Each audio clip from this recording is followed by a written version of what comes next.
নাহিদ রানার ইনজুরির জন্য অস্ট্রেলিয়া সিরিজে বাংলাদেশ চাপে পড়ে গেল। দেখেন বাংলাদেশের এত ফিটনেস ট্রেইনার রয়েছে, তারপর আপনার ওয়ার্কলোড ম্যানেজমেন্ট রয়েছে। তারা আসলে কাজটা কি? তারা কি করছে? জিম্বাবুয়েতে যে আপনার ওডিআই টি-20 সিরিজ হলো, টেস্ট সিরিজ হলো, সব কয়টা কি নাহিদ রানাকে খেলানো কি খুব জরুরি ছিল?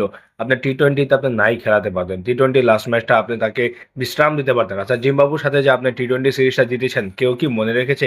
আপনি লাস্ট ২ টা টেস্ট এবং ওডিআই হেরেছেন, সেগুলাই মানুষ মনে রেখেছে। এখন নাহিদ রানার ইনজুরিটা একটু ভিন্ন। বাম পাশের পেশিতে আপনার সে ব্যথা পেয়েছে, ব্যথা অনুভব করছে, টান অনুভব করছে। আপনার বলা হচ্ছে যে আপনার জিম্বাবুতে যখন জিম্বাবুতে যে এখন শীত চলছে মানে উইন্টার চলছে, সেই উইন্টারের কারণে আপনার একটা লং টাইম মানে ৫-৬ ওভার পর তাকে বোলিং আনার কারণে কিন্তু হঠাৎ করে শরীরে একটা সাইডে ব্যথা শুরু হয়েছে। আপনার টান অনুভব করছে। এই কারণে নাহিদ রানাকে আপনার অস্ট্রেলিয়ান সিরিজে ১ম ম্যাচটাতে সম্ভবত পাওয়া যাচ্ছে না। অস্ট্রেলিয়ার সাথে টেস্ট ম্যাচ আপনি এমনিতেই অস্ট্রেলিয়াতে যেতে পারেন না।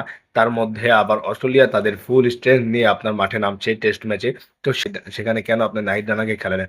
আপনারা জানেন যে, যেকোনো কিছু একটা হতে পারে। তাহলে আপনার নাহিদ রানাকে লাস্ট ম্যাচটা খেলানো দরকার ছিল কি? আমি তো বলছি যে আপনার ফার্স্ট টি-20 খেলিয়েছেন সেটা ঠিক আছে। পরের ২ টা টি-20 তে আপনি তাকে রেস্ট দিতে পারতেন। কারণ যেকোনো কিছু হয়ে যেতে পারে একজন বোলারের। এখন নাহিদ রানা যদি আপনার টেস্টে যদি না খেলতে পারে, ১ম টেস্ট না খেলতে পারে তখন এটা বাংলাদেশের জন্য খুবই ভয়াবহ একটা অবস্থা হবে। কারণ অস্ট্রেলিয়ান কন্ডিশনে নাহিদ রানা কিন্তু খুব ভালো সাপোর্ট পেত। কিন্তু আমরা মিস করতে যাচ্ছি এই ১ম টেস্ট ম্যাচে। তার ইনজুরিটা ধরা হচ্ছে যে ২ সপ্তাহের মতো তার ইনজুরিটা রয়েছে।